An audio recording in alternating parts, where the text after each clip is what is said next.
Pueden tomar su lugar. Vamos a buscar nuestras Biblias en el libro de Job, capítulo 2.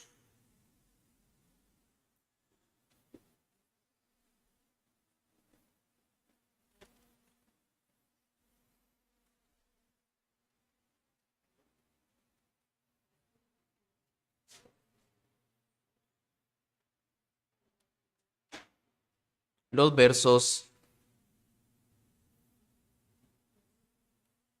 vamos a leer desde del 6 al 10. Job, capítulo 2, versículos del 6 al 10. Y Jehová dijo a Satanás: He aquí, él está en tu mano, mas guarda su vida. Entonces salió Satanás de la presencia de Jehová, e hirió a Job con una sarna maligna desde la planta del pie hasta la coronilla de la cabeza. Y tomaba Job un tiesto para rascarse con él, y estaba sentado en medio de ceniza. Entonces le dijo su mujer: ¿Aún retienes tu integridad? Maldice a Dios y muérete. Y él le dijo: Como suele hablar cualquiera de las mujeres fatuas, has hablado. ¿Qué? ¿Recibiremos de Dios el bien y el mal no lo recibiremos? En todo esto no pecó Job con sus labios. Oremos. Oh Padre Celestial, vengo delante de ti en esta tarde primeramente para agradecerte la oportunidad una vez más de exponer tu palabra. ¿Quién es digno de esto, Señor? Nadie es digno de exponer tu palabra y ciertamente somos hombres débiles. Mas sin embargo venimos a hablar no en nuestras fuerzas, sino confiando en que tú harás la obra que quieras hacer en cada uno, Señor. Ayúdame, oh Dios, en mis debilidades y por favor, anima, exhorta, consuela, redarguye a los hermanos que escuchen tu palabra, Señor. Que tu nombre sea exaltado y glorificado. Es mi oración en Cristo Jesús. Amén. En el año 1988, la editorial estadounidense DC Comics publicó una novela gráfica llamada Batman, la obra mortal, escrita por el guionista Alan Moore. En dicha novela, el famoso villano y archienemigo de Batman, el Guasón, argumenta, basado en su propia experiencia, que solo se necesita un mal día para convertir al hombre más cuerdo en un lunático. Ahora bien, todos los seres humanos sobre la faz de la tierra enfrentamos días malos y días difíciles. Todos, absolutamente todos, independientemente de lo que crean, independientemente del dinero que tengan, independientemente de su posición social, etcétera, absolutamente todos enfrentamos sin dudas en algún momento de nuestra vida algún día malo o días difíciles. Sin embargo, la gran distinción entre unos y otros se encuentra en la reacción, la manera en la que reaccionan frente a ese mal día. Es así como encontramos entonces en los primeros 2 capítulos del libro de Job a un hombre que tuvo 2 días realmente muy malos. ¿Y cuál fue su reacción? Y la mayoría de personas han tomado estos textos para referirse a cómo reaccionar cuando tenemos días malos. Toman estos textos para hablar acerca de cómo enfrentar los problemas con victoria. Pero el verdadero propósito de estos textos es mostrarle al lector que cuando Dios hace una obra de gracia en una persona, Él la hace tan perfecta que por lo tanto el amor de esa persona regenerada que tiene por Dios perdurará aún a pesar de las pruebas. Esto es lo que nos dicen estos textos. Es así entonces como Dios le muestra a Satanás y a nosotros también que su maravillosa gracia es capaz de sostener no solo un mal día, sino muchos días malos, pues son considerados por un creyente como una leve tribulación momentánea en comparación con la gloria venidera de nuestro bendito y glorioso Señor Jesucristo.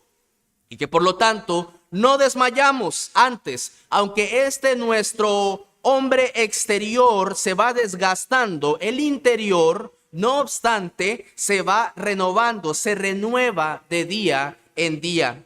Es así entonces que podemos estar de acuerdo en que la fe verdadera y salvadora no depende de las circunstancias positivas. El punto principal de estos primeros textos ni siquiera es Job. Vemos a Job y hablamos de Job, pero el punto de estos textos no es Job. El punto de estos textos es el poder de Dios en la vida de un verdadero creyente que es capaz de sostenerle para no blasfemar contra el nombre de Dios, y por eso le dice Satanás: he aquí, él está en tu mano. Esto es lo que la Escritura nos dice en estos primeros textos. El poder y la gracia del Señor, la maravillosa gracia que sostiene a hombres débiles como usted y como yo. Ahora bien, después de haber dicho esto, vamos a considerar entonces el escenario que tenemos en esta tarde, los versículos que tenemos en esta tarde. Y primeramente vamos a ver que el primer punto para esta tarde es del cielo a la tierra de Uz, una vez más. Ya vimos en los primeros textos al principio del capítulo 1 cómo Satanás tuvo una conversación con Dios, y luego en el capítulo 2 la vuelve a tener. ¿Y dónde va él? A la tierra de Uz. Ahora, aquí el relato muestra una diferencia muy significativa. ¿Por qué? Porque en la primera sección de calamidades, la Biblia describe que Satanás salió de la presencia de Dios y luego dañó a Job un día. Es lo que dice en el versículo 12 y 13. Leámoslo por favor. Dice: dijo Jehová a Satanás, en el capítulo 1, he aquí todo lo que tiene está en tu mano, solamente no pongas tu mano sobre él. Y salió Satanás de delante de Jehová. Versículo 13. Y un día aconteció. Note la diferencia entre un evento y el otro. Pero en el capítulo 2, el versículo 7 dice: entonces salió Satanás de la presencia de Jehová e hirió a Job con una sarna maligna. ¿Cuándo fue eso? El escritor parece y está dejando claro que ese acto y ese daño fue inmediatamente. Fue inmediatamente. Satanás no esperó nada. No esperó nada. No hubo un intervalo de tiempo indefinido. En este mismo escenario del cielo, cuando baja, Satanás desciende de la presencia de Dios con furia y con afán. Y una nueva serie de infortunios iban a abrazar por completo a Job. Consideremos entonces lo que pasa con Job. Primeramente, en el versículo 7 se nos habla también acerca de la grave enfermedad que estaba aconteciéndole a Job. Dice que tenía una sarna maligna. Dice que lo hirió desde la planta del pie hasta la coronilla de la cabeza. La extensión de la enfermedad de Job era completa, era absoluta. No había ni una sola parte de su cuerpo que no estuviera invadida por esa sarna maligna. Algunos sugieren que pudo haber sido lepra, otros dicen tal vez fue elefantiasis, etcétera. Pero yo quiero conservar la idea que dice la Biblia: una sarna maligna. Tan grave era esta enfermedad que hay algunas también como destellos de lo que padeció Job. De hecho, una de las cosas que vemos en el versículo 12 del capítulo 2 es una aparente desfiguración en la piel de Job. Porque cuando sus amigos se acercaron y lo vieron de lejos, no le reconocieron. Esta enfermedad lo estaba desfigurando. En el capítulo 3, el versículo 24, vemos que él tenía una pérdida de apetito. En el capítulo 7, el versículo 3 y 4 del mismo libro de Job, se nos dice que él empezó a padecer de insomnio. Y otra de las características de la sarna es que la comezón se vuelve más intensa durante la noche. Ya entendemos por qué él no podía dormir tampoco. En el capítulo 7, el versículo 14 dice que tiene pesadillas. En el capítulo 7, versículo 16, el hombre aparece con depresión. Y en el capítulo 30, el versículo 30, él muestra que también tenía fiebre. Y hay otro montón de evidencias más acerca de la enfermedad de Job.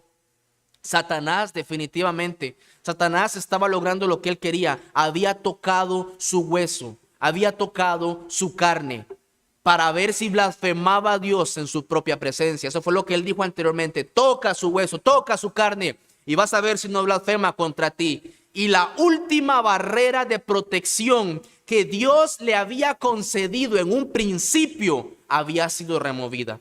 En el primer escenario, Dios le dijo a Satanás, todo lo que tienes está en tu mano. Todo lo que tienes está en tu mano, pero a él no le toques. Y ahora le dice: ahora él está en tu mano. Guarda su vida, eso sí.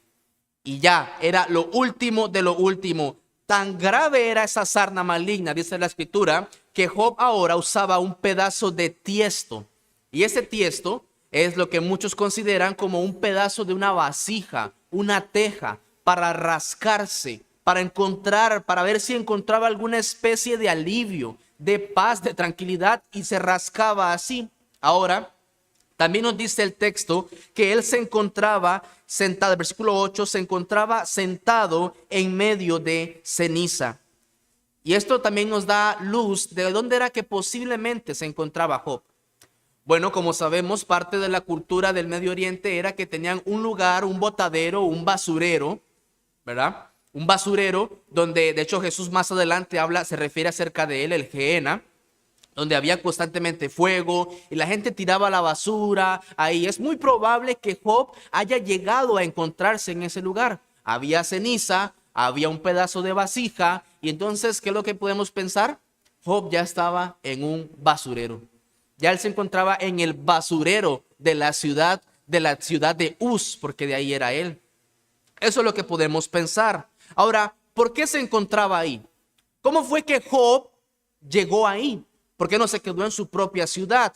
Bueno, alguna de las razones que encuentro es la primera, y es que las personas de la ciudad empezaron a despreciar y desechar a Job. Lo empezaron a expulsar de en medio de ellos, ya que otra de las características de la sarna es que es altamente contagiosa por el contacto físico. Imagínense ver a un hombre con una sarna que se empieza a rascar, se empieza a desfigurar, y caminando en medio de la ciudad de todo el mundo. Dice: no, saquen a ese tipo, nos va a enfermar, se nos va a pegar esa enfermedad que tiene, esa gravedad que él tiene. Sáquenlo, expúlsenlo de aquí, ya no lo queremos dentro de nosotros. Otra es que quizás por la observación, algunos estudiosos comentan de que los médicos de aquella época lograron detectar que las enfermedades no se propagaban en lugares donde había ceniza. Entonces, con mucha más razón, váyase para allá donde hay ceniza, ponga ceniza alrededor para que ya no se siga propagando esa terrible enfermedad que tiene usted, Job. Ahora también otra es que Job se estaba humillando una vez más delante de Dios. En el primer escenario, él rasga sus vestidos, rapa su cabeza y se humilla y adora. Bueno, una vez más, Job pareciera que se está humillando delante de Dios como al principio. Personalmente considero que los 3 puntos son verdaderos. Personalmente considero que a Job lo expulsaron para que no se contagiara esa plaga, esa enfermedad que tenía. Y él obviamente se sentó en ceniza y también él se estaba humillando. Considero que los 3 puntos eran válidos. Ahora bien, como si esto no fuera suficiente, como si ya la gravedad de su enfermedad no fuera suficiente, Satanás viene y se aproxima aún más para con Job. Y ahora él usa un instrumento más cercano, más letal, más directo con Job. ¿Y cuál es? Su esposa. En el versículo 9 dice así: entonces le dijo su mujer: ¿aún retienes tu integridad? ¿Todavía retienes tu integridad? Maldice a Dios y muérete. Satanás usa a la esposa de Job para intentar seducirlo y hacer que diga que exactamente lo que él quería que escuchara. Satanás le dijo a Dios: él te va a maldecir en la cara. Y le dice la esposa, maldice a Dios y muérete. Maldice a Dios y muérete. O sea, el descaro ya llegó hasta los límites del texto. Y usa a su esposa y le dice, ya maldice a Dios y muérete. Ahora, veamos las palabras de la esposa de Job. Primeramente, es que la esposa de Job solo aparece una vez en todo el libro. Solo una vez en todo el libro. Y aparece exclusivamente para esto. Para afligir y para infligir y para provocar más grandemente a Job a que blasfemara contra el nombre de Dios. Ahora, hay que ver acerca de lo que está detrás de la esposa de Job. Porque muchas veces somos muy duros y muy rampantes en decir, es que la esposa de Job, ¿verdad? Y algunos comentaristas dicen que los cristianos y los judíos juzgan de una manera más fuerte a la esposa de Job que incluso otras personas. Y es que no debemos de ignorar primeramente quién está detrás de todo esto. ¿Quién es? Satanás. Satanás era el enemigo mortal que quería destruir a Job. Y ella se convierte en su ayudante. Agustín de Hipona la llama en este texto la asistente del diablo para ayudarle.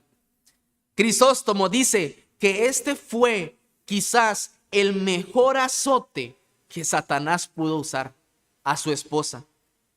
Ahora, no perdamos de vista también que ella sufrió los embates de las calamidades de Job. No fue que aquí el único que sufrió fue Job. Ella también perdió riquezas. Ella también perdió privilegios. Ella también perdió a sus hijos, a sus 10 hijos. Y algunas madres saben lo que es perder a un hijo. Ella perdió a los 10 en un solo golpe. Y ahora, con esta grave enfermedad, también estaba perdiendo a su amado esposo. La esposa de Job también entonces reconoce la integridad de Job. Una vez más se habla de la integridad de Job. No es antes de la enfermedad de Job, sino después de esta. En los versículos anteriores, Dios le dice a Satanás, ¿no has considerado a mi siervo Job que aún todavía retiene su integridad, aun cuando me incitaste a que lo dañara? Y ahora, pero eso fue antes de estar enfermo. Ahora, después de enfermo, después de estar gravemente herido, ¿qué le dice su esposa? ¿Todavía retienes tu integridad? ¿Todavía retienes tu integridad? Estamos leyendo ahora de un hombre que después de la segunda ronda de pruebas todavía continuaba reteniendo su integridad. Y quiero hacer un paréntesis aquí. No es el tiempo de las aplicaciones prácticas, pero quiero hacer un paréntesis y es este. Mis amados, las personas más cercanas a usted y a mí, las personas más cercanas a nosotros, familiares, su esposo, su esposa, nuestros hijos, nuestras madres o padres, ellos son los que conocen en realidad nuestro nivel de integridad. Son los más cercanos en conocer nuestro nivel de integridad y de amor a Dios. ¿Quieres saber cómo es tu integridad? ¿Quieres saber cómo está tu amor por Dios y tu temor a Dios? Pregúntales a ellos. Pregúntales a ellos. ¿Qué tan cristiano me ves últimamente? ¿Qué tan cristiano soy yo últimamente? Ellos van a decir realmente si todavía retenemos nuestra integridad. Preguntémosles a ellos si somos tan íntegros como aparentamos. Ahora, ¿qué es lo que quiere decir la esposa de Job? Volviendo al texto, ¿qué es lo que quiere decir realmente la esposa de Job? Cuando le dice, ¿aún retienes tu integridad? ¿Qué es lo que le quiere decir? Bueno, ella lo que le está queriendo decir es esto. Job, ¿qué estás ganando con servir a Dios? ¿Qué estás logrando con servir a Dios? Mira, cualquiera esperaría que Él te hubiera ayudado luego de haberlo perdido todo. Luego de haberlo perdido todo. Cualquiera hubiera esperado que Él te ayudara. ¿Por qué? Porque tú te humillaste, tú rasgaste tus vestidos, tú rapaste tu cabeza. Y tú dijiste que Él seguía siendo bueno. Tú te humillaste y todos esperábamos que Él te tratara como un padre, pero más bien te está tratando como a un enemigo. Tu integridad, Job, no te está brindando ningún beneficio en lo absoluto. ¿Todavía retienes tu integridad? ¿Todavía retienes esa integridad? No te está sirviendo de nada, Job. No te está ayudando en nada. No sigas más perdiendo tu tiempo en retener esa integridad. Te vas a morir. Mira dónde estás, en un basurero. Te vas a morir. Ya, maldice a Dios y que esto se acabe y muérete. Muérete. Era una costumbre entre los paganos, cuando quedaban desilusionados de las peticiones que acompañaban sus ofrendas a sus dioses, reprocharlos y maldecirlos. La mujer de Job sabe, como Job también sabe, que maldecir a Dios finalmente pone a cualquier ser humano bajo la sentencia de muerte. Ella reclama esto. No te estás sirviendo de nada. Mejor es que esto se acabe ya. Mejor es que te mueras. Ahora, luego de expandir y comentar las palabras de la esposa de Job, tenemos también que ver cuál fue la respuesta de Job. Y Job tiene una respuesta en dos direcciones, una verbal y otra no verbal. Consideremos entonces el versículo 10. Y él le dijo: como suele hablar cualquiera de las mujeres fatuas, has hablado. Consideremos entonces la primera respuesta verbal de Job a su esposa. La presión que estaba teniendo Job era enorme. Era enorme. Pero aún así fue sabio. Aún así fue sabio. ¿Por qué? Aún así él demuestra que retiene su integridad. ¿Por qué? Porque Job no le dice: eres una mujer necia. Él no le dice: eres una mujer insensata. Él no le dice: eres una mujer fatua. Él no la llamó, él no dijo: eres un tropiezo para mí, apártate. No, él no le dijo eso. ¿Qué fue lo que le dijo él? Él le dijo: como habla una mujer fatua, estás hablando tú también. Mira, tú no hablas así. Tú no eres así. La presión te está cediendo. Has hablado bajo presión. Has hablado como habla una mujer necia y fatua. Tú no eres así. ¿Note cuán impresionante es que él no cede y todavía trae y sostiene a su esposa? No cedas a la presión. No cedas ante la calamidad. Hay una similitud y al mismo tiempo un contraste entre Adán y Job, ¿verdad? Porque Adán cedió cuando su esposa fue usada por Satanás. Y él luego la culpó a ella cuando Dios lo llamó a cuentas. La mujer me dio y yo comí, fue lo que dijo. Pero Job, la respuesta de Job es un modelo de fe bajo la prueba. Él no cedió ante las artimañas de Satanás tampoco. Note cuán cercano llegó Satanás y cuán fuerte fue la gracia de Dios para sostener a Job. La segunda respuesta de Job a su esposa es esta: ¿qué? ¿Recibiremos de Dios el bien y el mal no lo recibiremos? Job estaba recordando, Job recordaba y traía a la memoria las bendiciones que había recibido de la mano del Señor en el pasado. Él trae a su memoria esto y se considera obligado a Dios hasta el punto de tener que ser paciente en los tiempos de la adversidad. Él trae a la memoria los buenos tiempos que Dios le concedió cuando fue abundantemente rico, cuando fue el hombre más feliz de toda la región en ese momento. Él dice: yo no puedo ofenderle, yo no puedo blasfemarlo, porque en mi memoria están muy grabadas las buenas bondades que el Señor tuvo para conmigo en el pasado. Él retiene esas bondades en su memoria. Él dice: recibiremos de Dios el bien. Yo me acuerdo de todo lo bueno que Dios derramó para mi vida. Antes de todo esto, yo recuerdo mi buena salud. Fueron muchos años. Yo recuerdo mis hijos. Yo recuerdo mis riquezas. Él fue bueno conmigo y ahora en este momento lo voy a blasfemar.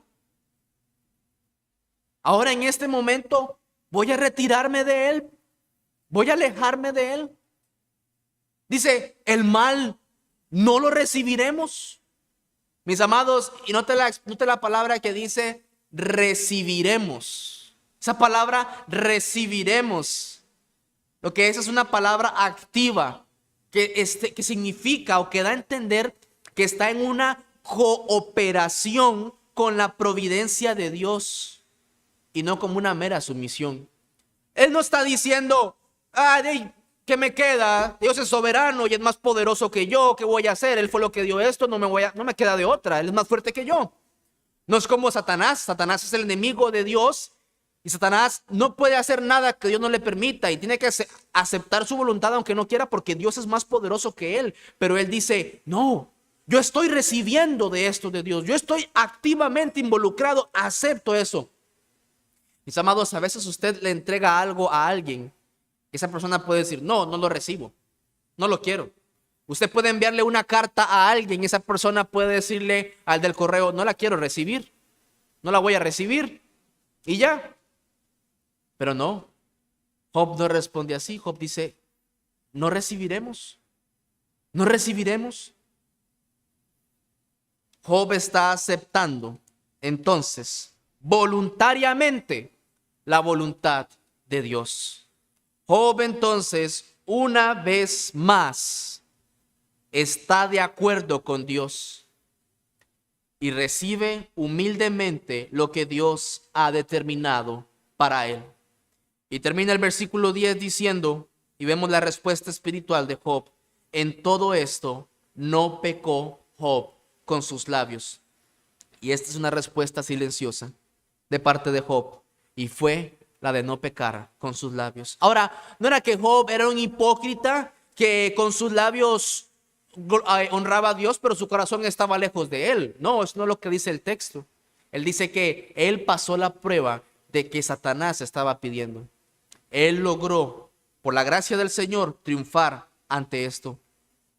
Ciertamente él había pasado la prueba y la tentación de maldecir a Dios en su propio rostro. En su propio rostro. Ahora bien, habiendo expuesto este texto, consideremos entonces algunas aplicaciones prácticas para nosotros en este tiempo. Con respecto a las pruebas, tenemos que reconocer lo siguiente, es que las pruebas no van a cesar. Las pruebas no se van a acabar. Ya tuviste una prueba, Job tuvo una prueba, luego tiene otra y en medio de la prueba aparece su esposa también, probándolo una vez más. Con respecto a las pruebas no cesarán. Y ya se nos ha dicho que es necesario que a través de muchas tribulaciones entremos en el reino de Dios. Ahora yo pregunto, ¿todavía retienes tu integridad? ¿Todavía retienes tu integridad? ¿Todavía vas a conservar tu amor por Dios? ¿Todavía vas a conservar tu reverencia y tu búsqueda por Dios? Mira, aquí en esta iglesia, o por lo menos, sí, en esta iglesia, y la Biblia lo dice, en esta iglesia no creemos de que ven a Dios, ven a Cristo y se acabarán tus problemas. Eso no es en esta iglesia. En esta iglesia vemos lo que la Escritura dice. ¿Y qué es lo que la Biblia dice? Que es necesario que a través de muchas tribulaciones entremos en el reino de Dios. O sea, que voy a seguir sufriendo. Bueno, Cristo dijo, si alguno quiere venir en pos de mí, niéguese a sí mismo, tome su cruz, que no es nada, no era algo bonito, no era algo sencillo, no era algo fácil, va a morir y sígame, dice. Y sígame. Entonces mi pregunta es esta, ¿todavía vas a retener tu integridad? Mira tu enfermedad, cómo han pasado los años y pasa el tiempo y no mejoras. Y te pregunto, ¿todavía retienes tu integridad? O bien acaba de pasar una prueba dura, una prueba difícil. Te sometieron a prueba, quieren que tú rechaces el nombre de Dios, que vayas en contra de la voluntad de Dios. Y viene otra justamente después de haber pasado la de ahorita y te pregunto, ¿todavía retienes tu integridad? Pregunta, ¿por qué sigues amando a Dios? ¿Por qué sigue un cristiano creyendo y perseverando y persistiendo si Dios nunca ha prometido que no tendremos más pruebas, ni aflicciones, ni tribulaciones en esta tierra? ¿Por qué? ¿Por qué seguir? ¿Por qué seguir? La respuesta es porque le amamos. Porque le amamos es que le seguimos. Por eso. ¿Y por qué le amamos? Porque Él nos amó primero. Porque Él nos amó primero es que podemos seguir soportando y resistiendo. Porque el Maestro, el Señor Jesús nos dice, ¿queréis acaso iros vosotros también? ¿Se quieren ir ustedes? ¿Se quieren ir ustedes en medio de las pruebas? Y estoy seguro que cada cristiano y creyente con convicción dirá, Señor, ¿a quién iremos? ¿A quién iremos? Tú tienes palabras de vida eterna. Tú tienes palabras de vida eterna. Mis amados, seremos probados varias veces y de muchas maneras y de muchas formas. Pero Él nos sostiene y seguiremos hasta que Él venga o nos llame a su presencia. Y es que las pruebas ciertamente son necesarias. ¿Por qué son necesarias las pruebas? ¿Por qué yo necesito una prueba? Bueno, quiero traer un ejemplo práctico del día a día. Consideremos el caso de una persona que está enferma. Usted ve una persona que está enferma. Usted está enferma o enfermo. Y usted ve que otra persona presenta los mismos síntomas. Presenta los mismos males. Inmediatamente usted se da cuenta que tiene la misma enfermedad que usted tiene. ¿Y qué es lo que va a hacer? Usted le va a brindar tratamiento, consejos, recomendaciones, medicamentos para que esa persona se pueda sentir bien y se pueda sentir mejor. O para que pueda soportar la enfermedad. Bueno, en el ámbito espiritual sucede exactamente lo mismo. Seremos probados para alentar y consolar a otros, para animar también a otros. Consideremos el caso del apóstol Pedro. En Lucas, el capítulo 22, el versículo 31 y 32, el Señor Jesucristo le dice a los discípulos, Satanás los ha pedido. ¿Para qué? Para zarandearos como a trigo. Satanás pidió a toda la banda de los 12 apóstoles y le dijo, los va a zarandear como a trigo. ¿Para qué? Para ver si su fe realmente era genuina, para ver si realmente seguían al Señor. ¿Y qué fue lo que le dijo el Señor Jesús? ¿Qué fue lo que le dijo? El Padre les prohibió eso. ¿El Padre le prohibió a Satanás que hiciera eso? No, Él no le dijo eso.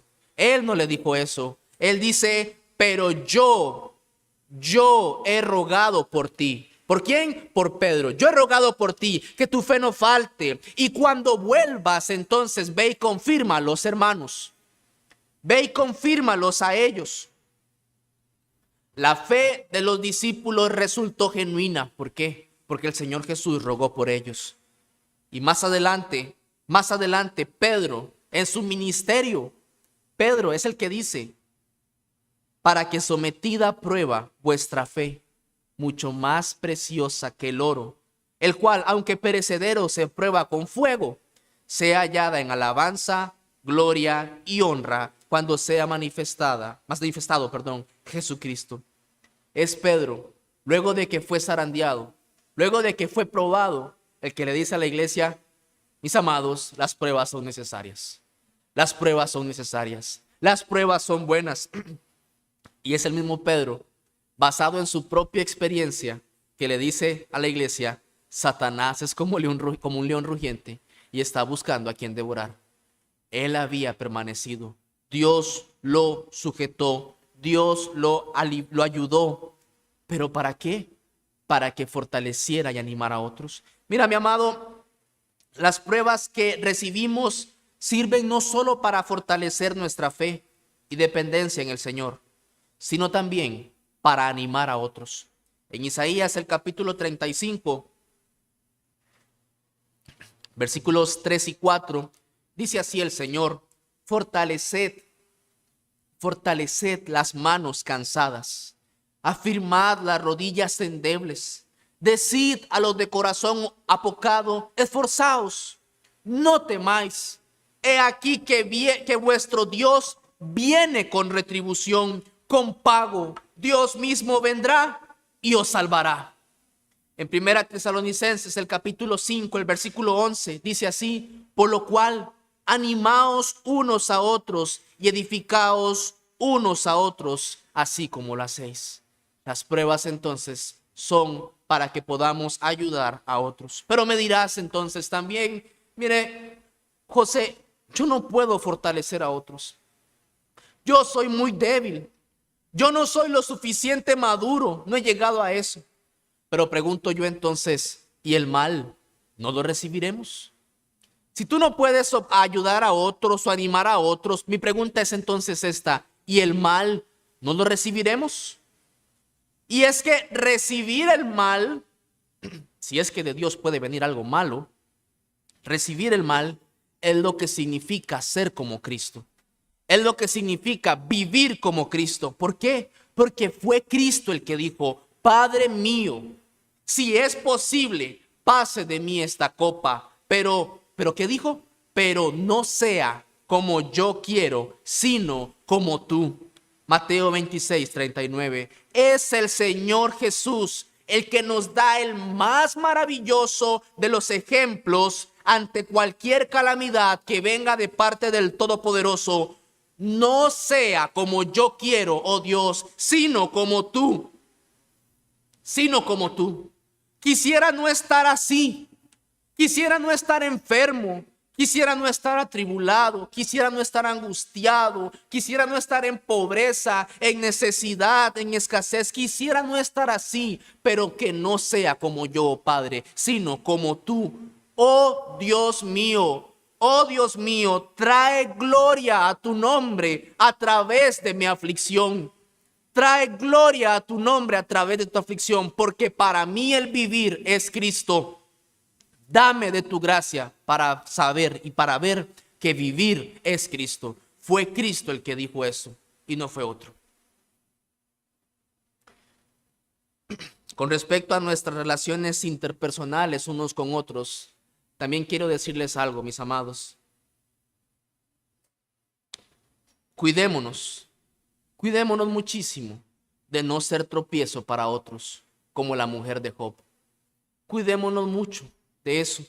En 1 Corintios 10:32 dijo: no seáis tropiezo, ni a judíos, ni a gentiles, ni a la iglesia de Dios. No seamos tropiezo con palabras inoportunas, con nuestro orgullo, con nuestra vanagloria, con nuestra ligereza, con nuestro enojo, con nuestra falta de contentamiento. Dios nos libre de ser instrumentos en las manos de Satanás para hacer caer a un hijo de Dios en pecado. Mira, mi amado, Satanás sabe muy bien cómo infligir daño y él buscará siempre el lugar más sensible de aquel a quien quiere lastimar. Y muchas veces nosotros podemos ser ese lugar más sensible de esa persona para lastimar. No seamos tropiezos, porque ya el Señor Jesús ha dicho que imposible es que no vengan tropiezos, mas ay de aquel por quien vienen.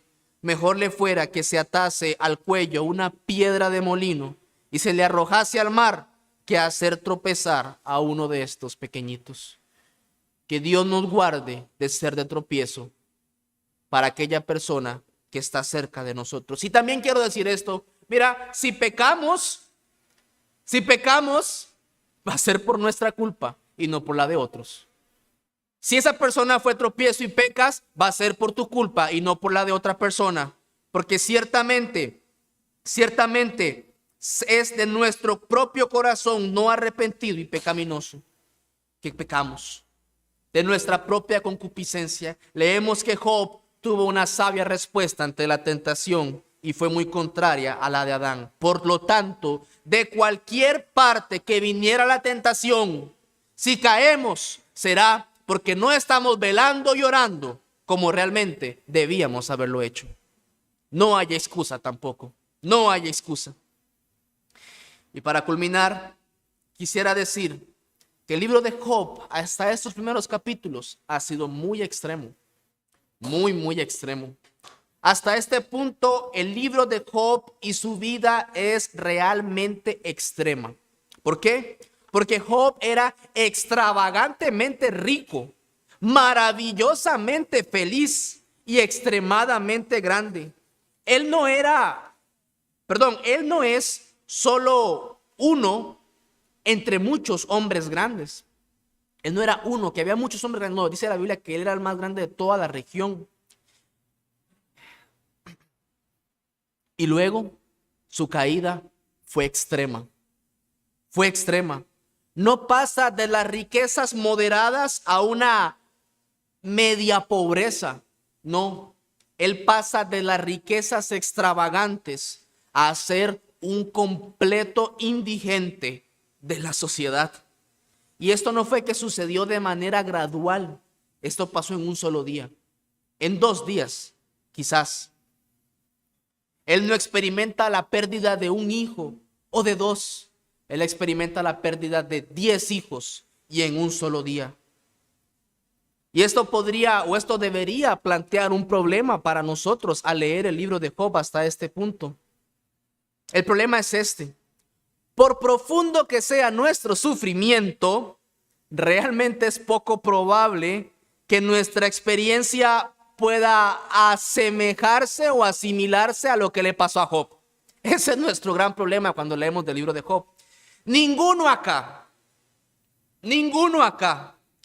ha sido o hemos sido tan grandes como Job, ni hemos caído a ese nivel.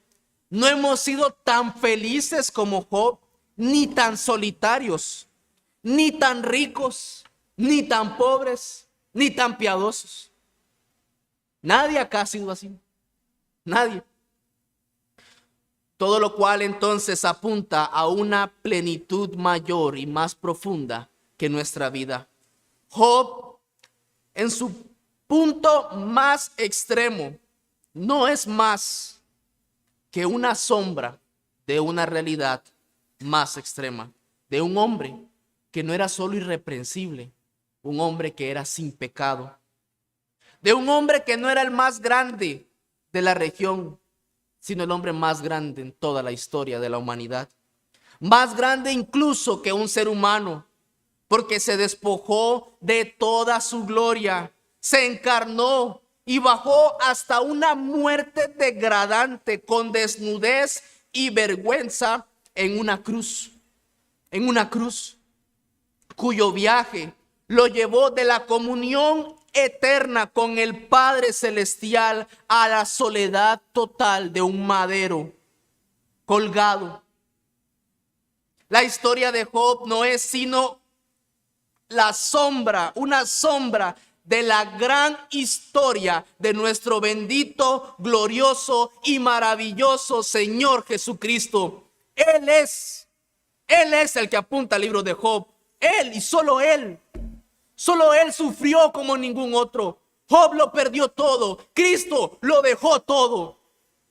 Job no sabía lo que le iba a venir. Cristo es el que dice: si es posible, pase de mí esta copa, pero no como yo, sino como tú, oh Padre. Él es la sombra verdadera. Él es la realidad, la consumación. Esto es nada comparado con el sufrimiento de Cristo. Cristo está solo y colgado en ese madero. ¿Y por qué? ¿Por qué? ¿Por qué es esto así? ¿Por qué pasó esto así? ¿Por qué fue él despreciado y desechado entre los hombres? ¿Por qué fue ese varón de dolores, experimentado en quebranto, atribulado por Dios, molido por nuestros pecados? ¿Por qué? Porque ya conocéis la gracia de nuestro Señor Jesucristo, que por amor a vosotros, por amor a usted y por amor a mí, se hizo pobre. No fue que lo hicieron pobre, se hizo pobre siendo rico. ¿Para qué? para que nosotros con su pobreza fuésemos enriquecidos. La gloria es solo de Él. La gloria es solo para Él, mis amados. Esto es lo más importante de toda la Biblia y del libro de Job también. A Él sea la gloria. Él es digno. Oremos.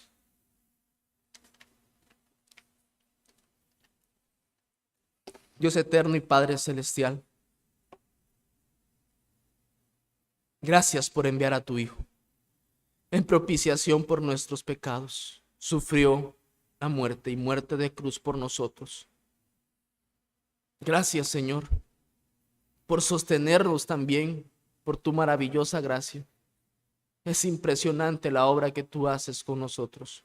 No dependemos de nosotros mismos, sino de ti, oh Señor. Gracias por esto que nos has dado, por tu palabra, Señor. Auxílianos, ayúdanos en nuestra debilidad para ser cada día más conformados a la imagen y semejanza de tu Hijo Jesucristo. Amén.